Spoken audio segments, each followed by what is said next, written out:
Welcome to Phil Wilson Chats with Celebrities. And here is your host, Phil Wilson.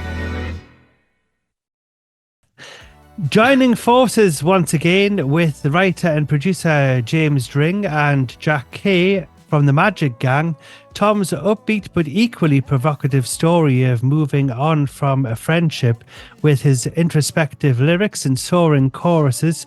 This is another distinctive sound from Tom Webber with his new single, Keep Calling, and Tom Webber joins me now. How are you doing, Tom? Really good, Phil. How you doing, man? Thanks for having me. No problem at all. I mean, as soon as I heard your single, as soon as it was sent to me by the promotions team, I thought, we've got to get you on the show because I absolutely love it. Because I had a little preview there of it. So I've obviously got it now. But yeah, I had a preview of it and absolutely loved it. So it's great to chat with you, Tom, and interrupting your tour, which we'll talk about a little bit later on. Now, I've read it. You picked up a guitar at the age of 12 and then you were a busker at the age of 15 in Oxford. Can you tell us more about how that happened? Yeah, I mean, I kind of, I found like mic nights really scary for some reason. So when I started playing guitar, I wanted to like do mic nights or like at least gig or something like that. And mic nights, when I was doing them, felt like it was, you weren't playing to an audience, you were playing to other musicians, so it was kind of like a competition kind of thing. Right. So I thought going busking would be quite kind of good, even if I just did it a couple times. It felt like a way around that, but getting the same satisfaction. But yeah, I just did a bit of that, and then started writing through there really, because I got bored of singing like covers and stuff like that, so I just thought I'd keep it interesting by trying to write something. And what did your friends at school think when you were busking? Did they bump No into one really you? knew. No one knew, Phil. It was like top secret, and I kept it quiet. No one really knew that I could, like, no one knew that I was singing or playing guitar until I was like, I don't know, 20. People just thought I was just a music nerd, like collecting records and stuff like that for years and years. I didn't realise that I made it, but yeah. Yeah, absolutely fantastic. And we'll talk about vinyl later on because I know that you've got a fabulous collection after showing me some of your wares, as we could say, some expensive, rare wares as well. Yeah, man. Now, are you from a musical family? I'm not, no, but I come from a family that loves music.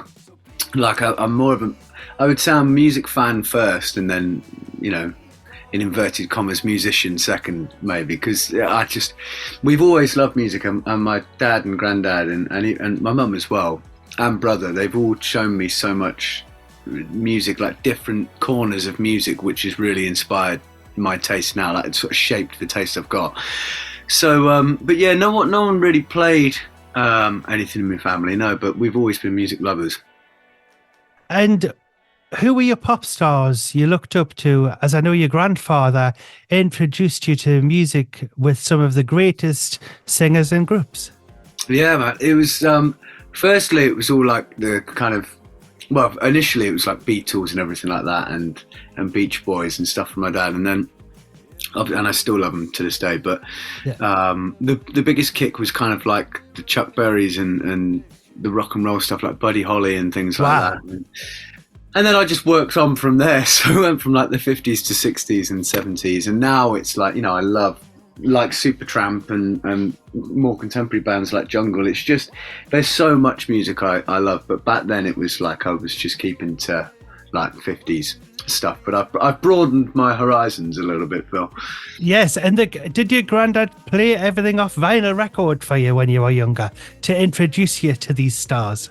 Yeah, pretty much. Yeah, he had, and I've got, you know, sadly he's no longer with us, but I've got all those records now, so it's kind of surreal that, you know, it's like passed them on, as it were.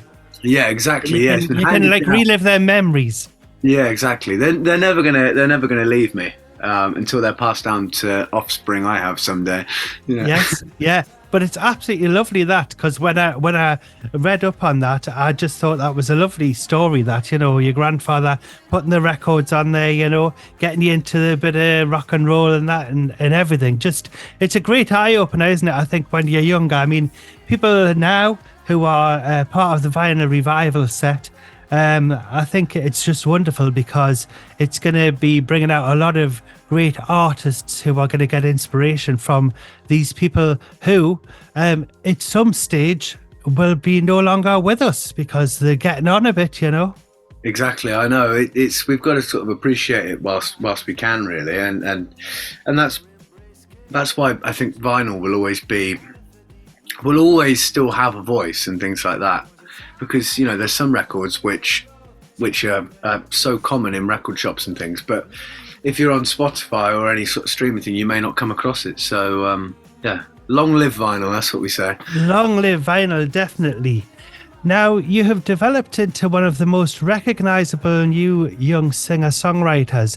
In 2022, saw you perform at some of the biggest festivals on the acoustic stages, such as Glastonbury, Isle of Wight Festival and Truck, with Glastonbury giving you the title of Demo of the Year for 2022. What was it like being invited to perform at these iconic festivals, and did you meet any of your idols? Yeah, I mean, it was really cool, to be honest. I mean, to put it shortly, it was like the coolest thing in the world, because I'd only ever been to one festival before playing, right? And that was just my local one, which was Truck. But yes. The first one I played was Isle of Wight and stuff like that. And I've met people. I mean, it sounds like I'm completely name dropping now, but if that's what you've got to, we'll love it. I do the same. Open the door on this one, fella. I'll name drop. Who is it? I've met Tony Christie, Chris Difford, Youngblood. Who else? Peter Gabriel.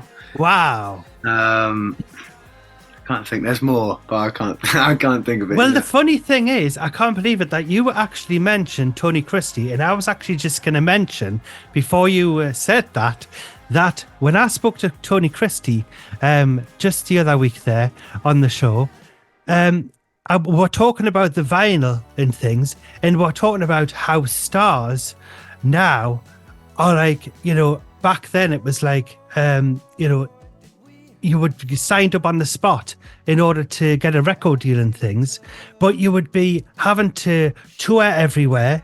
And, you know, you were having to visit every single radio station in order to get your music out there and to say, hi, I'm Tony Christie or whatever.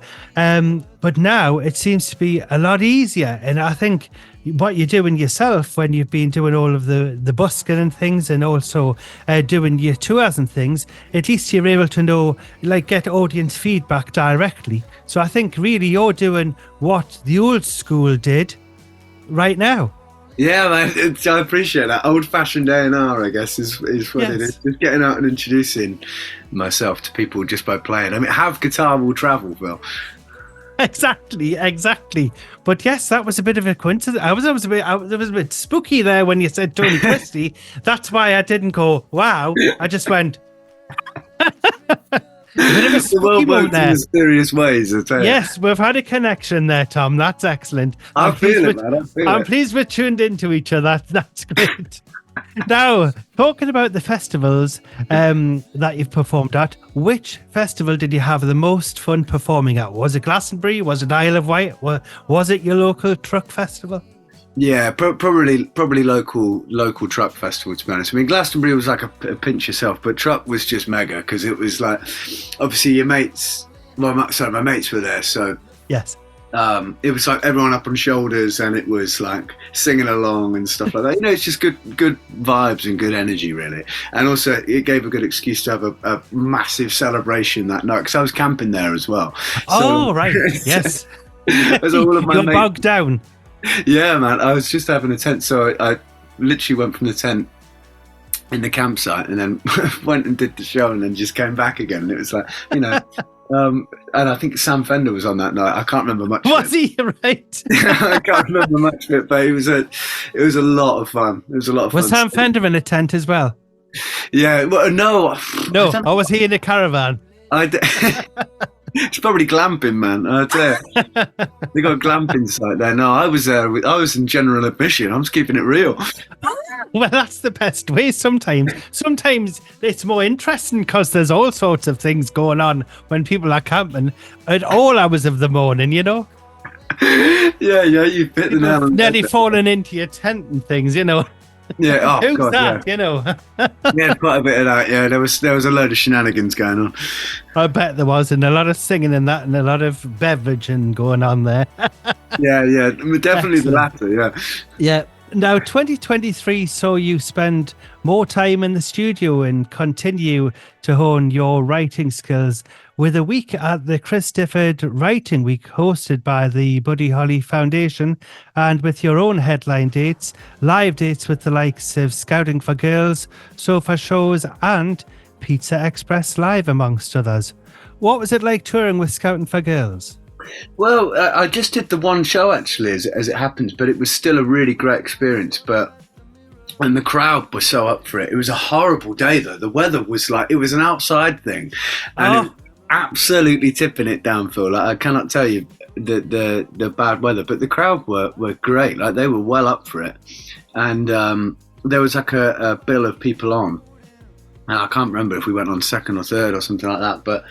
No, it was just, even though it was raining, it was just like people were still going wild, you know. Like, there was a fight that happened at the front of the thing. I was in the middle of a tune of mine called Friends, and then I think that's very, very apt, isn't it? Friend. Didn't make it up. These two women just started. These two women, like in sort of middle age, just started going at it. Security had to go on. So I was just watching it, like trying to remember the words of stuff whilst this brawl was going on in the front row.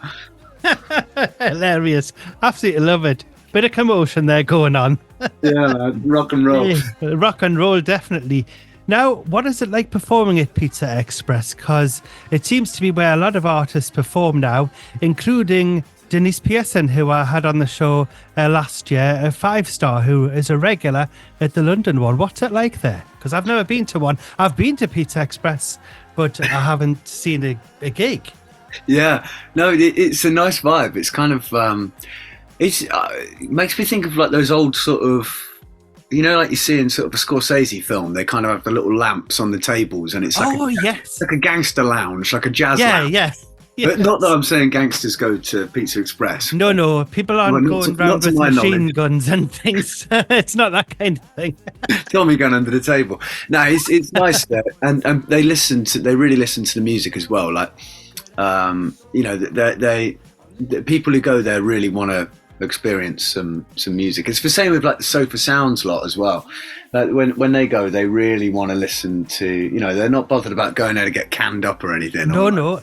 It's like it's like-minded people who are passionate about music and have the respect for the music as well. So it's not like performing at a social club in the old days when you had people saying, "When's it time for the bingo?" Exactly, yeah. Mind you, that does sound good fun. I'd like to play one of them. Social club. That means I get a free innings on the bingo, then I'd do that. Well, that's it, exactly, yes. And you might get a chance to get in the key draw there. You never know, and win it. Excellent. Exactly. But yeah, it sounds great, Pizza Express. I'll have to try it. Yes, yeah, definitely. Man. Yeah, because we've got one in Newcastle, so I'll have to go along to there, and maybe they've got something like that. Yeah, definitely. So, that would be cool. Now, you have already started your UK acoustic support tour with ex-Caspian artist Tom Meehan. Can you give an insight of what we can expect on your tour and where you will be visiting in April with Roseanne Reid? Yeah, I think it's the tour at the moment is absolutely great with Tom, and the energy's kind of off the charts. Like the crowd's great, and I'm feeling really energized and stuff. I mean, I'm beaming.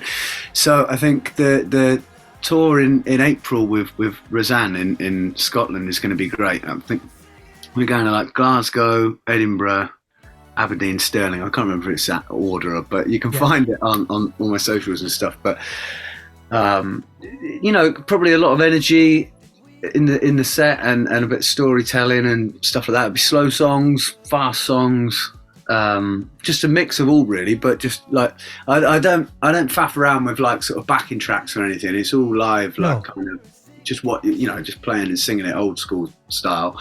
So yeah, it's raw music, man.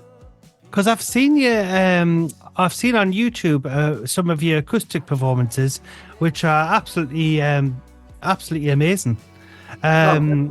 I mean, one of them was I Am What I Am, which you played at the Kenton Theatre, which sounded amazing with you and just the guitar. What was the feeling like with the audience being so quiet and you just singing with the guitar?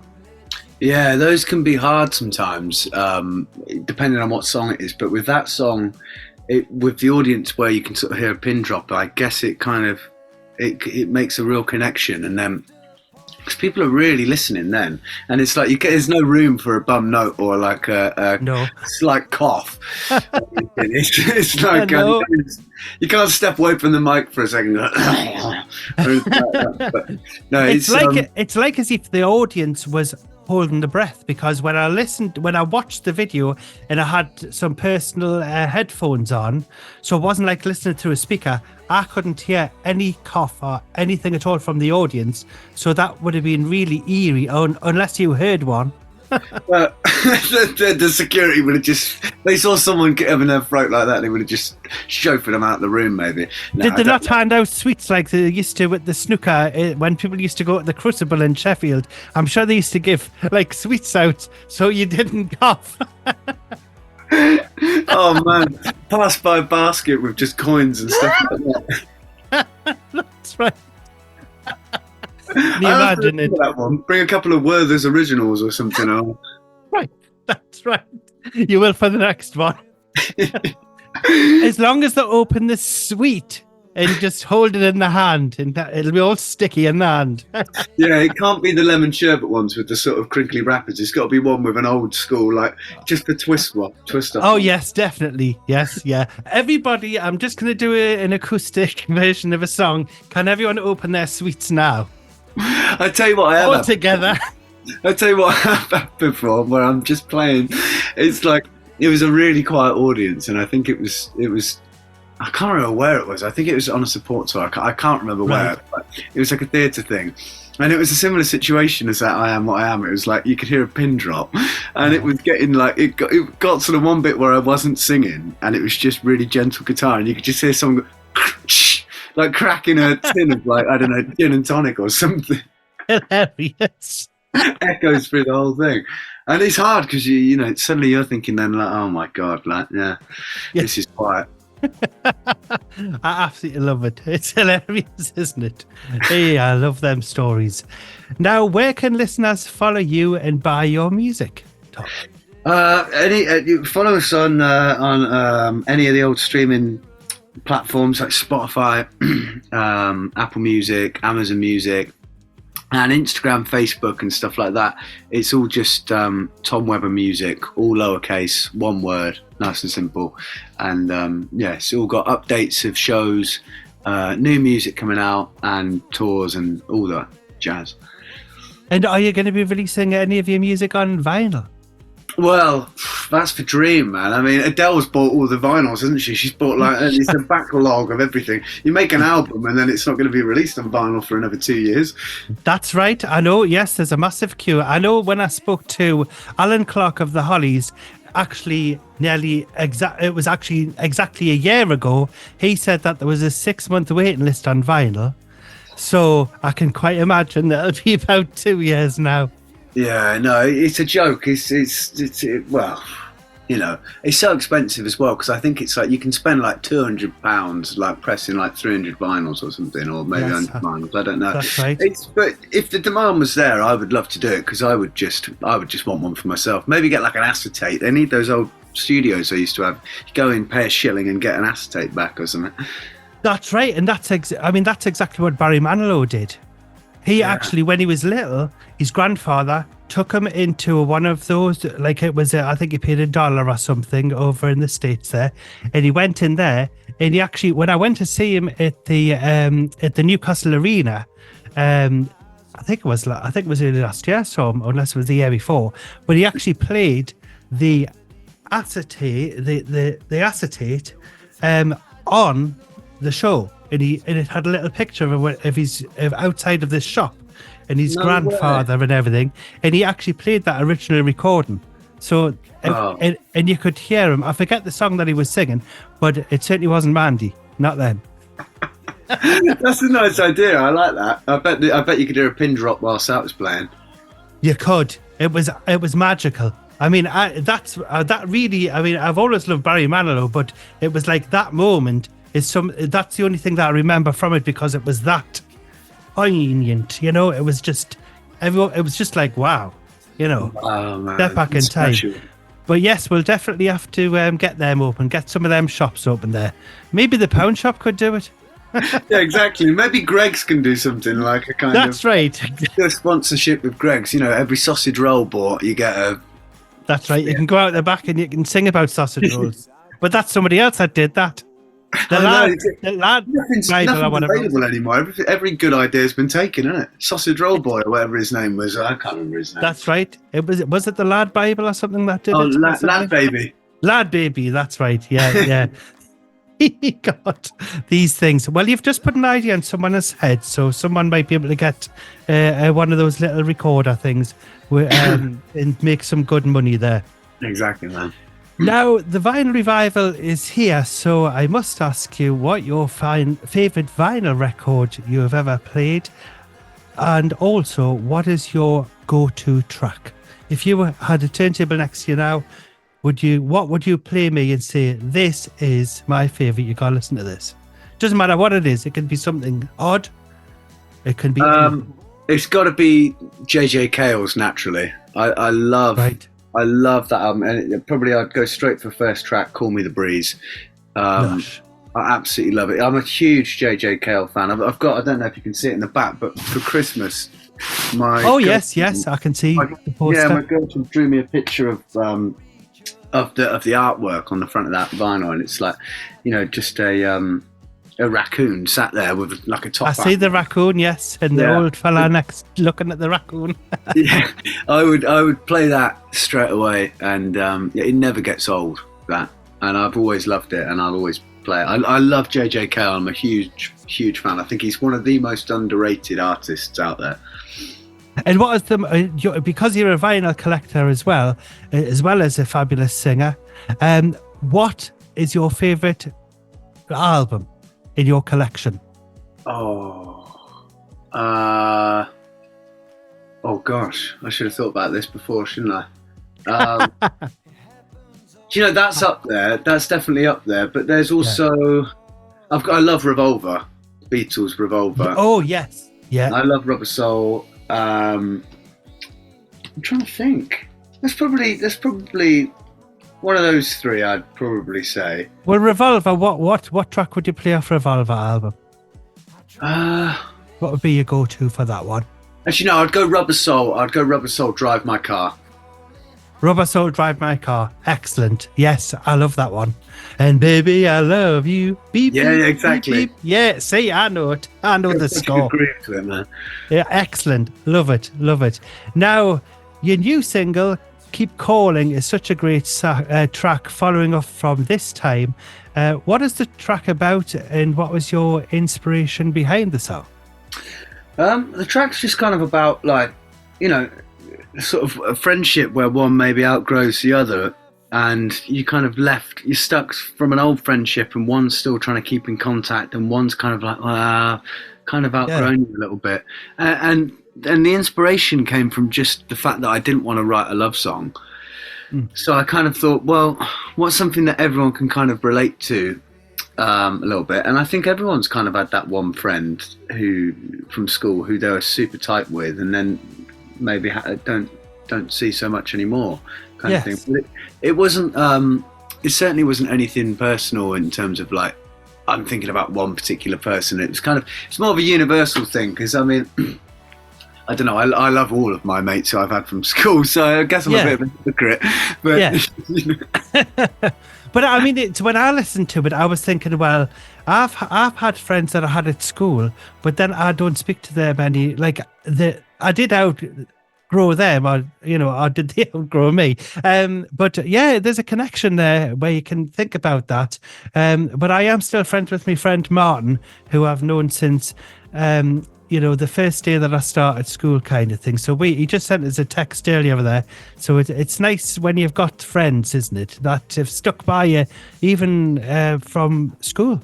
Yeah, absolutely. All of my mates are mates from school, and I'm only 20 24 in April, but we still just are the tightest mates. And, I can't wait. After I come off this tour, I can't wait to see them. It's kind of like a family, really. It's like yes.